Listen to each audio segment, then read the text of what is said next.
welcome to my channel. I'm Jordan, and today I've got my July wrap-up. I am trying to film this kind of quickly so that I can get it edited and uploaded and scheduled before we go out of town this weekend. So if I'm talking extra fast and if I skip some things, I apologize, but that's why. But July was a good reading month. I ended up reading 14 books. As far as breakdown goes, I had 0 1-stars, 2 2-stars, 5 3-stars, 3 4-stars, and 4 5-star books. So a nice spread. As far as formats go, I read no ebooks this month. I read 10 physical books and I read 4 books via audio. Getting right into the books that I read, I will start with the books that I read for the reading rush. So I put up 2 vlogs for the reading rush, split into days 1 through 3 and 4 through 7. So if you have not watched them already, I will link them. I ended up reading 4 books during the reading rush, which I'm pretty happy with. I only set my TBR at 3 books just to be reasonable because I have, a job and a baby and a life, and trying to read 7 books in 7 days I knew was impossible. So I'm really happy with 4 books. So the books that I read, the first book that I read was The Black Flamingo by Dean Atta. This is a YA contemporary about this mixed race black boy who's discovering his gender and sexual identities. We follow him starting at when he's a really young child, and we follow him through when he's in university. So we see a lot of his most defining moments of his life. This book was really beautiful. It's told in verse. And so it reads really quickly, but it's really impactful. I actually listened to the audiobook of this, which Dean Atta narrates himself, and that was a really enjoyable experience, but I still had to get a physical copy because it's so pretty. So I'm really glad to own the physical copy as well, and I ended up rating this book 4 stars. And then the next book that I read is The Hate U Give by Angie Thomas. This is a book that I've seen everywhere, as I'm sure you have, even before the whole Black Lives Matter movement really came to a head this year. I've seen this book talked about and raved about and just never got around to it. And so I'm so happy to say that I finally prioritized it. Not only did I read the book, but I watched the movie, and I think they both were fantastic. So impactful. I learned a lot, and I'm just glad to know a little bit more about the struggles that Black people go through in the United States, in my country, and all over the world. So if this is a book that you've been putting off as well, I cannot recommend it highly enough, and I ended up rating it 5 stars.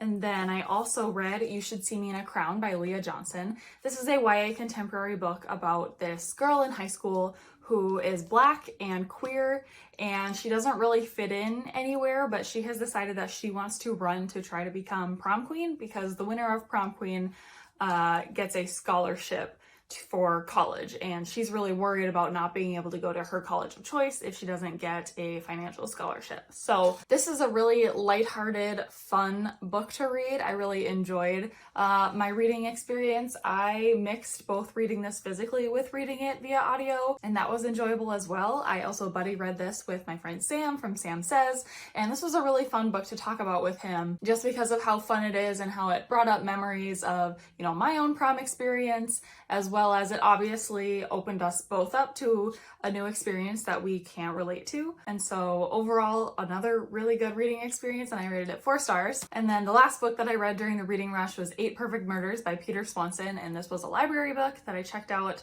and have since returned. And this is a mystery. I wouldn't really call it a thriller just because it's very slow paced and not super thrilling, but it's about this man who works at a bookstore, and through that bookstore he has a blog, and he had written a blog post titled 8 Perfect Murders, which talked about his 8 most favorite and most perfect murders in mystery novels that he's read.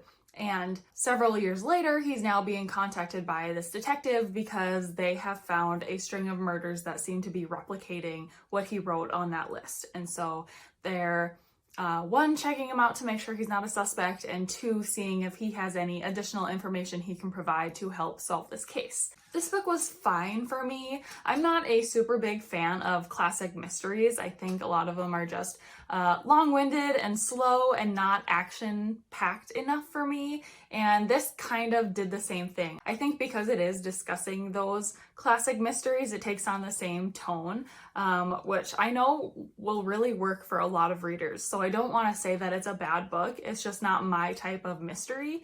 And so for that, I rated it 3 stars, but I would highly, highly recommend it to anybody who's a fan of those classic murder mysteries and thinks it would be fun to read about a book discussing those murders and their endings, and how, feasible they are to pull off and if anybody could replicate them and things like that. Then the next books that I read for this month were a set of books that I chose to read for a video that I did called Reading Fictional Books by Celebrities. And depending on how quickly I get this video edited and uploaded, that is either the video that I just posted or will be the next video that I post. So if it's already up, I will link it.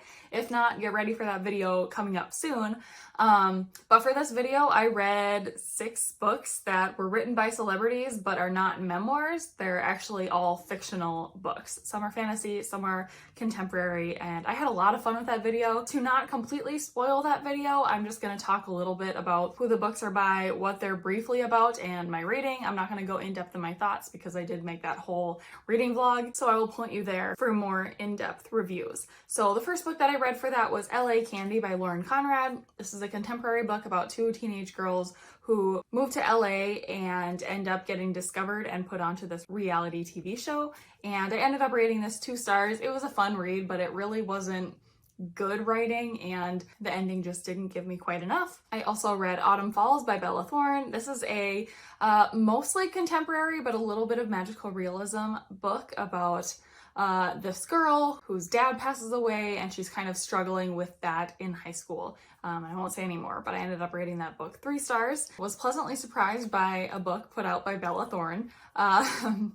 And then I also read Elixir by Hilary Duff. This is a full-on fantasy book, and to my surprise, I ended up rating it 4 stars. It was really enjoyable, even to me as a non-fantasy reader. I thought this was really fun, and so definitely watch that video if you want more in-depth thoughts about what I liked about it and to see if it's something that you might like checking out. Let's see, then I also read Model Land by Tyra Banks. This was another fantasy book about this school for models in training, basically. And this girl, this completely average, not conventionally pretty girl, gets chosen to go to this school, and about her experience there. I ended up rating this book 2 stars. It was completely ridiculous. I kind of can't believe I finished it because it was like almost 600 pages long, I think. But I got through it somehow, and I'm not sure how. I ended up rating it 2 stars, like I said. I also read Playground by 50 Cent. This is a contemporary book about this boy who's in 8th grade and is in therapy because he beat up one of his friends on the playground, and we find out why. I was also pretty pleasantly surprised by this book. I thought it had some good lessons for being about and for such a young age group, so I gave it 3 stars. And then the last book that I read for that video was The Flip Side by Sean Johnson. And this is a contemporary book about a high school gymnast who is working her way towards the Olympic trials and trying to make the Olympic team, but she is keeping her gymnastics life separate from her school life. So her school friends don't know that she is, trying to make the Olympics, and she's trying to balance that. So that was also really, really fun. I ended up giving it 3 stars because it was nothing super special to me. It was predictable as a story, and the writing was as basic as it gets, but it was fun still, so I gave it 3 stars. So that was a really fun video to make, and I hope that you guys will check out that vlog. And then the rest of the books that I read, I think the 4 others, were all just random books that I picked up for fun. So the first book is An Absolutely Remarkable Thing by Hank Green. This is a science fiction book about this girl who is walking home one night, and she notices, she lives in New York City, and she notices this big statue that kind of came up out of nowhere right by her apartment, and she calls her friend. They make a video about it. Their video ends up going viral, and she kind of becomes the first person to make contact with what they're assuming is an alien, and it goes from there. And this was a really, really good book. From that synopsis, I don't know if that quite sounds like a book that I would enjoy, even though I do really like sci-fi.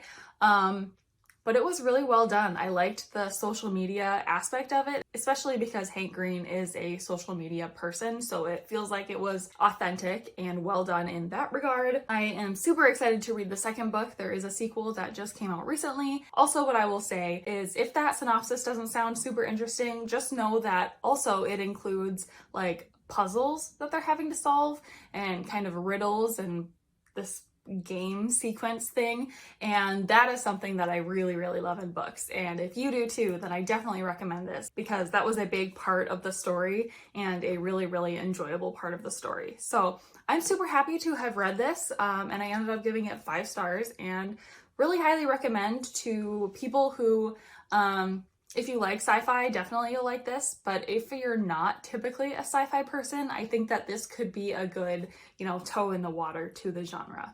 Next book that I read was All Boys Aren't Blue by George M. Johnson, and this is a memoir of George's life as they figure out their sexual and gender identities, and it's very raw. I would definitely say to look into trigger warnings because they have some traumatic experiences young in their life and they go into detail about them, and I think it's important to highlight those parts of their life, but it can also be quite jarring, so I would just put that warning out there.